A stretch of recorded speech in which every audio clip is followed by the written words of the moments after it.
Hey guys, welcome back to the channel. Hope you're doing well. Back for another vinyl finds. What is this? 70, mid 70, something like that. Yeah, got a stack of things to show. For anyone that has a sort of a keen eye, you may notice these are a bit different. I actually handmade these myself. I'm really not a handy person or a craft person, but yesterday I decided, well, long story short, my headphones just started to be I kept hearing a bit of distortion, and I thought the bass was quite muddy, and it was sort of getting worse, or I was getting more agitated with it.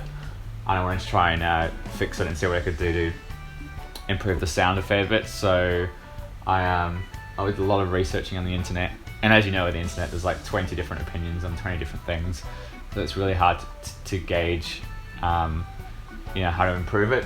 I ended up finding these sheets of cork here at Kmart, which I guess is sort of like a Walmart for you guys in the US, and some foam in the middle, and I just made this up with a bit of glue in between, and it's definitely helped the sound a fair bit. I'm not sure if it's 100% better yet, but it's definitely different. It's definitely a lot bassy, a lot less bassy, and a lot less, I guess, overall punchier, but it's a lot more detailed, and sort of the mids and highs, especially like vocals and stuff, sound a lot better than they used to. So I did this last night, and now it's Sunday morning, so I'm still getting used to the change in the sound. So yeah, but anyway, overall I'm really happy with it. I'm gonna keep them, and yeah, it's definitely made a huge difference just getting these things off the ground and giving the speakers a bit more space, especially because I know it's not ideal to have them on here yet. In a few months, hopefully they'll be off this table completely, and the amp can come back down to here. But yeah, something I recommend doing, I got this foam, a big sheet of it for $2, and this was $4, so, and I just glued it together with some PVA glue, and it's come out really well. Same for here, but with a thinner bit of foam. It's definitely better for my headphones because I can hear a lot more clarity, whereas before my ears were getting quite tired because the bass was maybe a bit too bloated. I don't know. Anyway, records. So first record up, I picked this up in a trade. A record I sort of wanted, but it was a bit pricey on release. This was around $50 here when it came out, which was a bit too much. This is Warpaint's third album. Came out on rough trade. I think it was early last year. Maybe it was around this time last year. I could be wrong. Now Warpaint are a band that I'm a really big fan of their first album, which is very post-punky, and I remember seeing them live on their first album when they came out to Melbourne, and that blew me away. Like, that was really incredible. And then the second one came out, and they started getting quite a lot of more attention from Pitchfork and stuff like that, and that second album just didn't really grab me that much. I felt it was all a bit too samey, and a bit it felt a bit like tedious to listen to it. This is the third one, and it's a sort of a different direction again, but keeping the same aesthetic. This has grown on me a lot even in the past few days. It's has a more electronic or more dancey direction, like big beats, murky bass. That it's really great. Bits of it reminds me of Can, just the drum and bass combination, especially. Where is it? Yeah, definitely reminds me of this quite a bit in terms of the playing. Just, yeah, I feel like the bassist and the drummer are fantastic when they're locking, and there's some really nice, really clever and intellectual grooves, but really danceable at the same time. The vocals are sort of really smooth and almost vague in a way, which really adds to the allure of the album and the sound of it. Then the title track, New Song, which my girlfriend swears is called Noose On. You're a noose on baby to me, instead of you're a new song baby to me, is sort of a nod to sort of I guess mainstream pop music right now, but has this really interesting Warpaint type twist on it, and I ended up really loving that song after initially being a bit taken aback by it. Yeah, it's really great. There's the track "The Stall," which is my favorite. Has this moment where it transitions from this dance beat into this weird sort of acid jazz. This early 2000s acid jazz vibe just for a short moment, and then it drops back out again. But it's one of those albums where you pick up more subtleties when you hear it. Every time I hear it, I'm hearing new things and little details here and there, and yeah, it's definitely a return to form for me. It's definitely as good as their first album and 10 times better than their second album. So there we go. Heads Up, Warpaint, 2015, Rough Trade. Next up we have a New Zealand release that came out December 2016. This is called Sand to Glass, and it's by the All Seeing Hand. This is a tough one to explain. I'll start by saying it's probably like nothing you've heard before. Really sort of...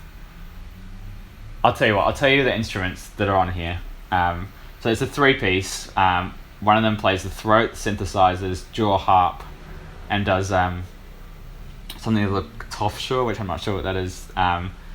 There's a turntablist, or I guess he plays turntables, voice, and electronics, and then there's a drummer. So what you get is this really interesting sound of really heavy, like rapid fire drums, but not in a flashy textural way, but in a really hard hitting, almost industrial way. And then these really sort of deep synthesizer sort of stabs in between with vocals over the top. It's really hard to describe what this sounds like. I suppose I might do a needle drop and put it on.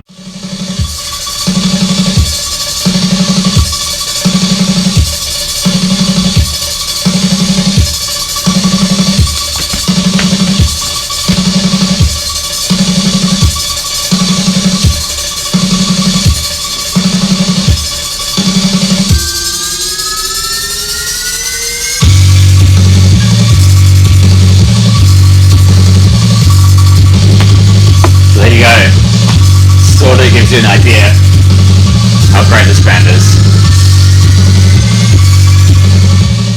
Yeah, so I guess there's something just really powerful about this record. It feels very muscular, and it feels very stripped back and very minimal, and it just sounds like it's propelling forward all the time. They don't really give you a break from the beats, and they have this weird, really interesting use of almost like electronic effects on top of it, which is, they're really weird and kind of amusing, and like it has this really interesting self-aware sound. Like it's not trying to be too serious in a way. I don't know how to describe it. It gives this album like a really interesting character. Like the vocals can sound a bit metalish sometimes, but then there's these really quirky sound effects that go into it which sort of like disregard that completely. There you go. Musi Records, 2015, The All Seeing Hand, Sand to Glass. Next up is a record I picked up in a trade. This is Rainbow Dome Music by Steve Hillage, a ambient electronic masterpiece. It's something I wanted for ages, and someone I know locally had 2 copies of it, so I was really happy to trade something. I actually traded a Frank Zappa record that I can't really get into for this, so I'm really happy. This is a original UK pressing as well. Beautiful, beautiful record. Starts off with this really watery... I don't know how to describe it. It's beautiful. It's a track that starts off really organic and just builds up into the spacey cosmic vortex of sound, really.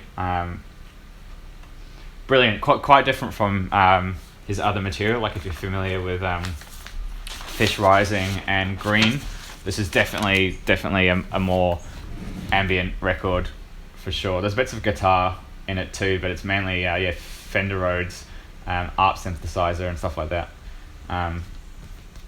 Magic, and something I've been wanting for a while, but I've just never seen. It's one of those things where I'd feel like I'd seen it before I really knew what it was, and as soon as I realised I wanted it, I couldn't find it anyway. That happens to me all the time. So this album contains 2 tracks, one for each side, a really sort of shimmering vortex of sound and cosmic floating ambience. Really, I feel like this album cover really illustrates what the music sounds like, or at least lends to its appeal. It's beautiful, and it's definitely a standout ambient record. Steve Hillage, Rainbow Dome Music, 1979, Virgin Records. Now for a couple of New Zealand bits. Look out for this name, because I'm 70% sure that Superior Viaduct are going to be reissuing these guys' stuff either this year or next year, and it's completely worthy. This is sort of noise, post-punk, dark, haunting, spacious, beautiful, scary, all in one. It's it's a record I've wanted for ages, and it's one of the first things I picked up when I moved back here. This is a original pressing. It's the only pressing basically that you can get on vinyl at the moment on Flying Nun. This is a self-titled from 1983, I believe. Absolutely brilliant, This Kind of Punishment, which is a duo of Peter and Graham Jeffries. The track on here, After the Fact, is just a really, really brilliant stripped down post-punk track. This is the song I heard it and I was just blown away. I could only ever hear it on YouTube. There's a rip on there, and it was one of those tracks where I listened to it 5 times in a row, and it was really beautiful. Graham Jeffries went on to work on his project The Cake Kitchen, and Peter Jeffries released a couple of solo albums, one which is on Superior Viaduct, which I showed last week in my recent spins. But yeah, this was a grail. This was a top 5 New Zealand records that I wanted. One of the 5 New Zealand grails that I'd been after. So I was super blown away to get this.